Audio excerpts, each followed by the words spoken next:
Cool. Let me try this. That's pretty good, actually.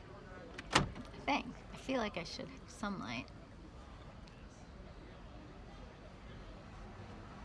Rainbow hat. Slightly out of tune ukulele. Ice cream mouth. Hold on. See if that's better. That's a little more magical, but you really can't see me, but I kind of don't care if that's okay with you. I mean, why am I checking with you? You don't exist yet. I mean, when I upload this about 2 months from now, because I'm about 2 months behind in uploads, then you will exist. Currently, anywhere from 4 to 11 people watch my videos. It's not a big thing, and that's okay. Someone told me that they get a lot out of this, and that's really, if one person says it, then, I mean, we devote our whole lives to one person, like a significant other or a child or a parent, or maybe 5 people. So why, in terms of a fan base, does it matter if, I do have like 98 followers on here, but usually only about 5 views, sometimes 11. Like, why would that be bad? 11 people watched this meandering stuff that I didn't even edit? I think that's pretty cool. I genuinely feel that way. You can't fake that kind of like low ambition. Like, I do actually have ambition, but I just don't expect it from this, because this is just, whatever pops in my head. I'm in downtown Holland, Michigan. I believe it is either the birthplace or the school place of Sufjan Stevens. That's New Holland Brewing. Right on this corner, I feel a little like I'm in New York City. But New York City, corners like this stretch on forever. And here it's just a couple little places. And it is hard being in small towns after, all those years in New York and Chicago, but there are positives and negatives to both ways of living.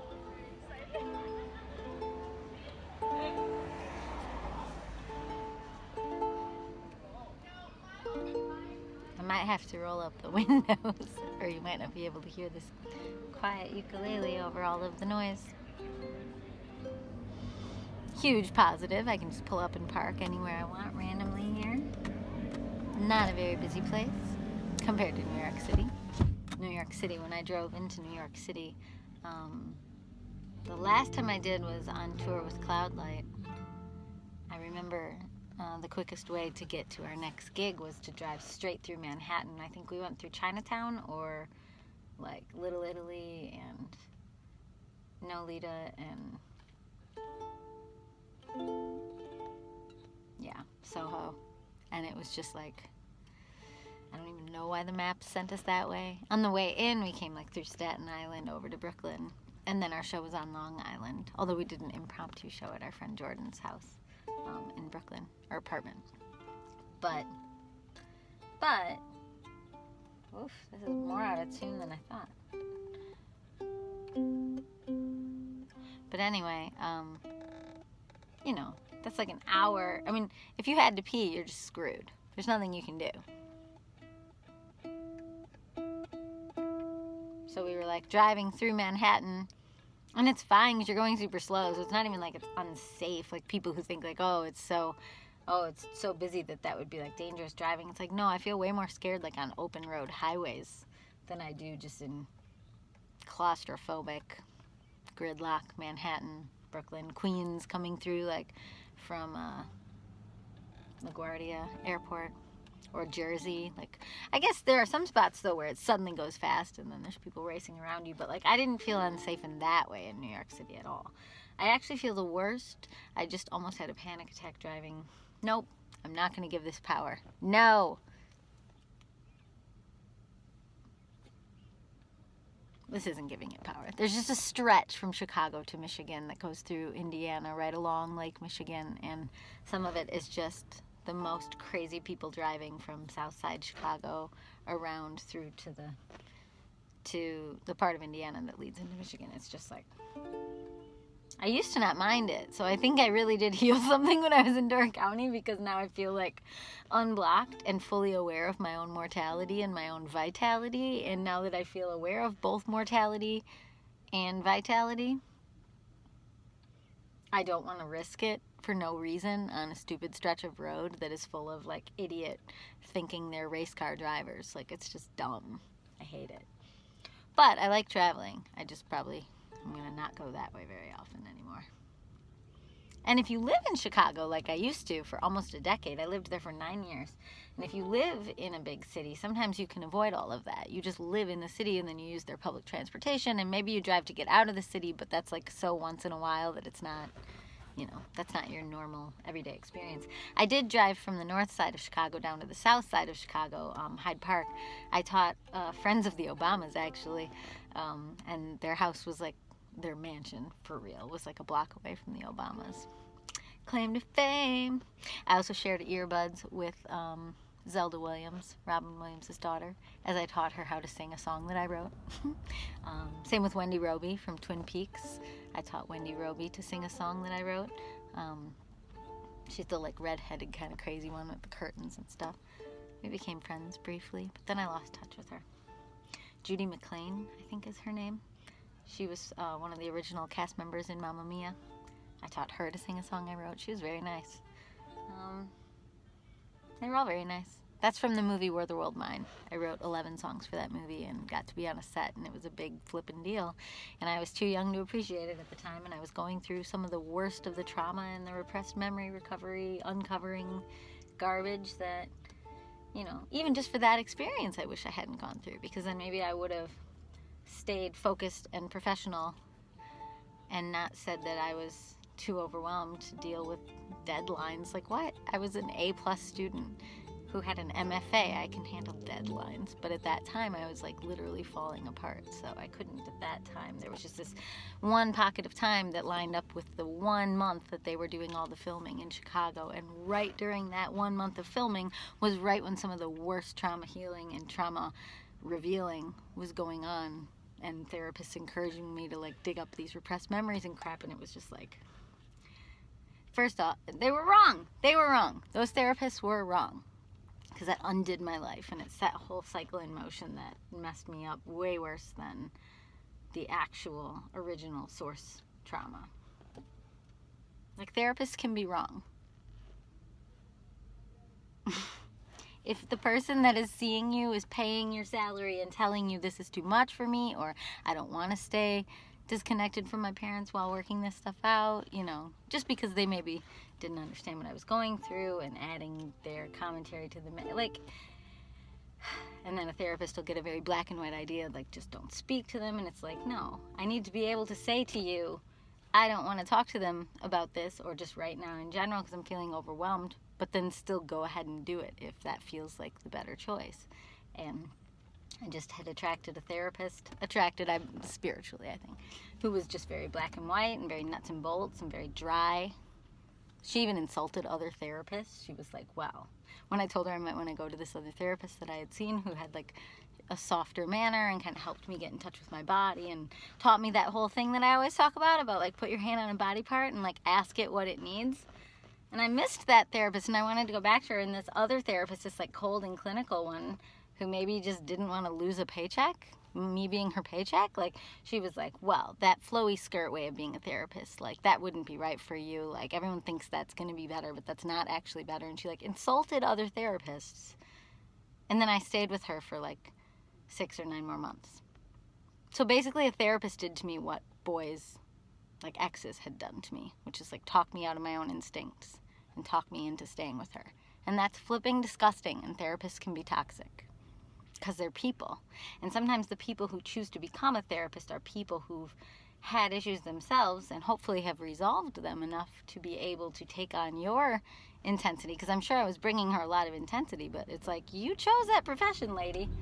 Like, I had one quick pipe dream about being a therapist when I thought that being in music was too unlucrative or just whatever. And then I quickly got over that, and thankfully the universe gave me opportunities to see that when people are in absolute crisis, like, I do not know how to not take on all the energy of that crisis. The thoughts, the feelings, and you want to save them, you want to help them, you want to do anything you can for people, and sometimes you can't. Like, oof. And that happened for me when I was around, like, high school graduates, people who were in crisis about what to do with their lives, people who were in crisis for lots of reasons. Oof, oof, oof. Songwriting time. Okay. This is still out of tune. It's kind of bothering me. I don't have my tuner with me. Sorry. I'll make it a quick one, I guess.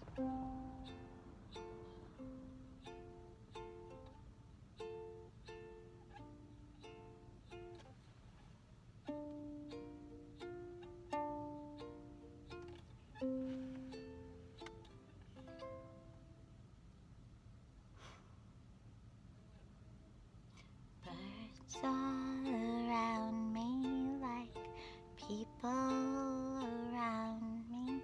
I see you, you see me here. We're going too slowly, but quickly feels weird, and we're getting things wrong, and we're afraid of the dark together,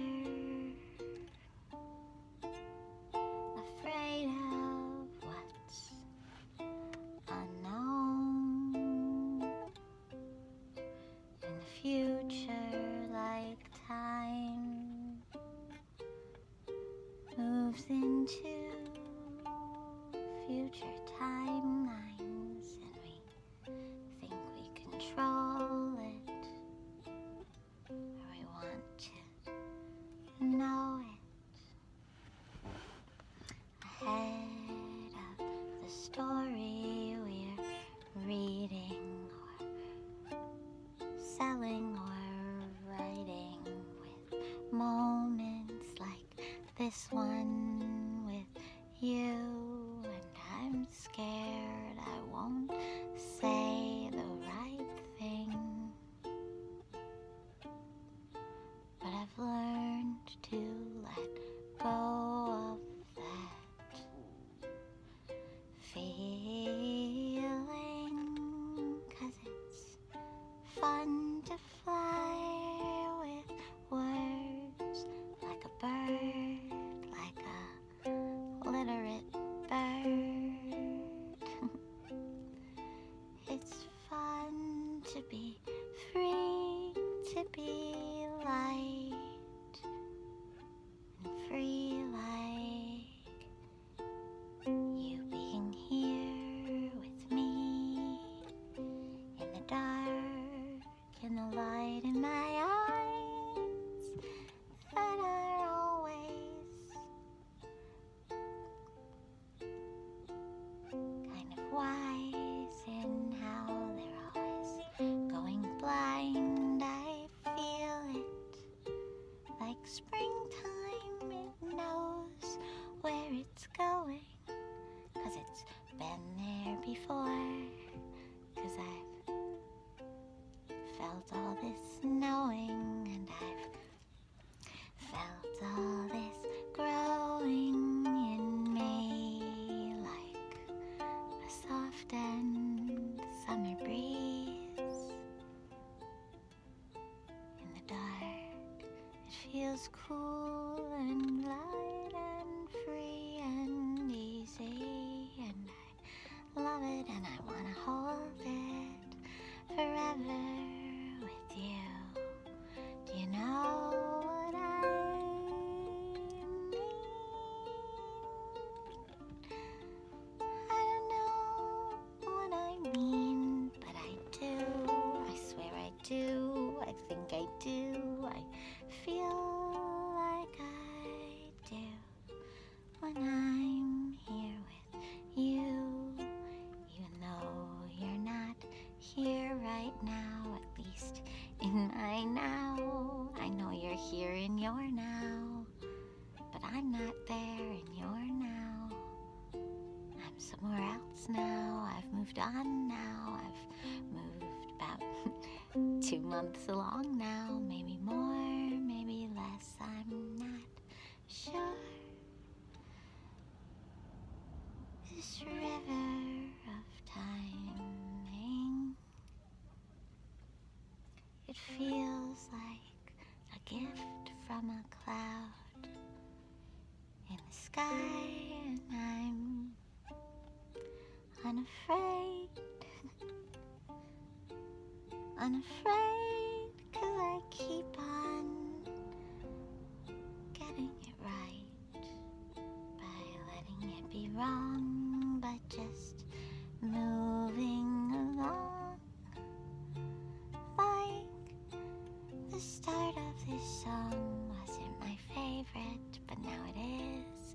You just move along, you just move along like a song, like a story, like a book you want to know the ending, like a song, like a poem, like a vision from God. You don't have to know the end to just flow along, to flow along. It'd be boring if you knew the end. Flow along like a powerful, sacred, and tiny song that you never want to end. We never want to end. We never want to end.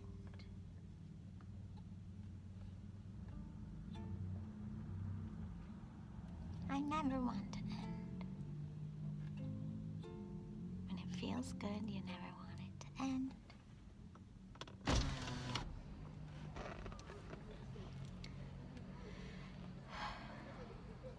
But here in the dark, I know I'm just sparking a spark for you, for me, for you, for me, for you, for me, for you, for me, for you, for me, for you. For 2 months from now, you and now me. I love this strange process. It feels like a story where I learn my lines ahead of time, or right at the right time, or just after the moment they're out of my mouth.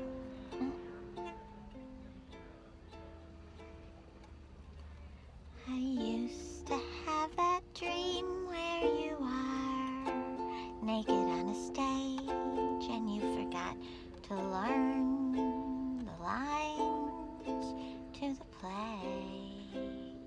I had it all the time, but now I have dreams where I can fly, and it's all I can do. I keep trying to do other things, it's true.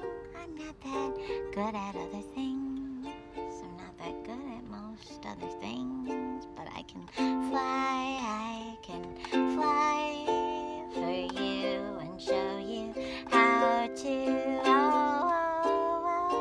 Just roll along. You don't have to record it like a song. It doesn't have to be singing. It can be anything. It can be words. You can use your voice memos. You can use your video. It can be just for you. You can do it to a bird. You can share it with a bird. You can share it with a friend or with your mother. It doesn't matter.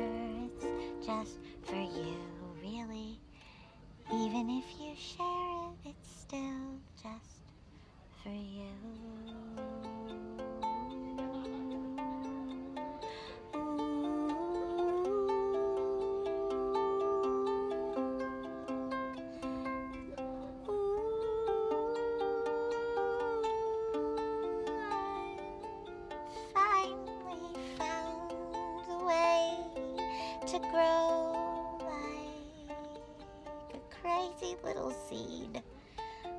voice cracking in the dark, who knows where she belongs inside a song.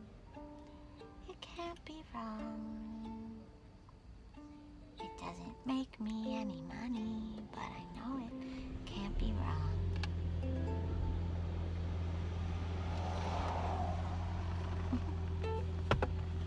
Priuses are weird. They just kind of kick on sometimes. It's a sign. No, it's not. It's just a Prius. Well, I'm not looking for these behind the scenes videos to make me any money, by the way. No need to share it with your best friend. If you like watching these and you've watched all 21 minutes of this one, then that's really cool, because I like knowing that these words that went out into the ether didn't go just into the ether, they also went into your ear. I think that's cool. Even if this is the only one you ever watch, if you got something from it, then I'm appreciative of having this weird passion to share pieces of my soul, pieces of my mind or my heart or my spirit in this way. I don't know anyone else doing this on YouTube, and there's good reason. This isn't like compelling or marketable video necessarily. It's a little too soft and slow and dreamy, like a turtle or a snail, or I don't know. Oh yeah, this turtle necklace is actually a sea turtle. I just remembered that. I think 10% of profits went to sea turtles. I'll turn around. There's a little button that clasps it. Oh well, we'll just leave the button where it is. Sea turtle, doo doo doo doo. Sea turtles, doo doo doo doo doo. Sea turtles, doo doo doo doo doo. Why won't it show? I just am trying to get the sea turtle in the light. It took a really long time, which I guess matches the sea turtle metaphor. Okay, turtle, come on, go in the light. There, wait. There. I feel like I have a Lucky Charm around my neck, or like a piece of popcorn. Well, anyway, there's a video, there's a song, there's a Friday night adventure drive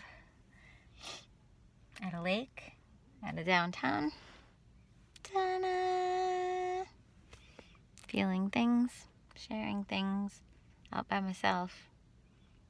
I don't know. I love being introverted. If you don't relate to that, no hard feelings at all. Sometimes when I hear people talk about, finally getting a half a day free, and they immediately call 5 different people they know to try to make plans to get together with someone, like, that's something I don't understand. That's not how I live or experience life or time. But I think the world takes all kinds. If everyone was like me, I think the world would be really weird. It'd be really, it'd be like we're all our own little islands. It'd be a little strange. I don't think the world is supposed to be made up of people who are all the same. Similarly, if everyone was super social, maybe, poetry or other dreamy, kind of quiet, soft, introverted things wouldn't exist. Like, I'm appreciative of people like Joanna Newsom and Sufjan Stevens. I think Joanna is very, from what I've read, very introverted and very solitary. And Sufjan, I guess I don't really know. But I suspect he's some of that too. I mean, whatever. People are all different. Sending out love to everyone I know, everyone who loves me.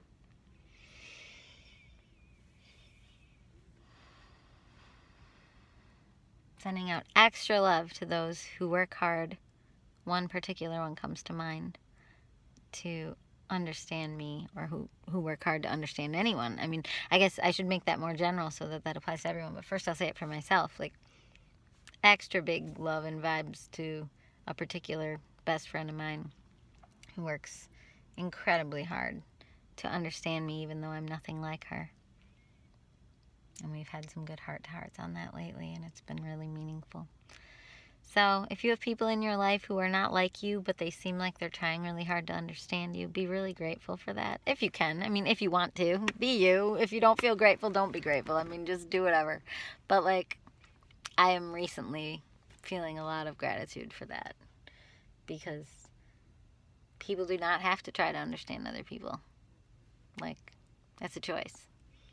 And so when someone takes the time to not only care about you, but to like really learn and understand what makes you tick and what you need, even if it's the total opposite of what they need and what makes them tick, like that's a gift when someone's willing to really stretch their mind and do that. And I guess I actually do that for a lot of people too. Like I almost straight up chameleon myself into what I think that they need. So anyway, bye. Wait, I'm not feeling it yet. That was the wrong ending.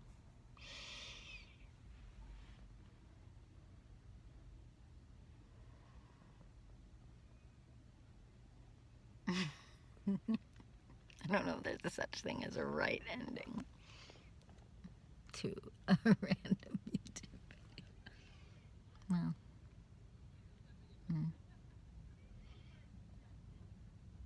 no, I don't know what else it is. So, have a good night.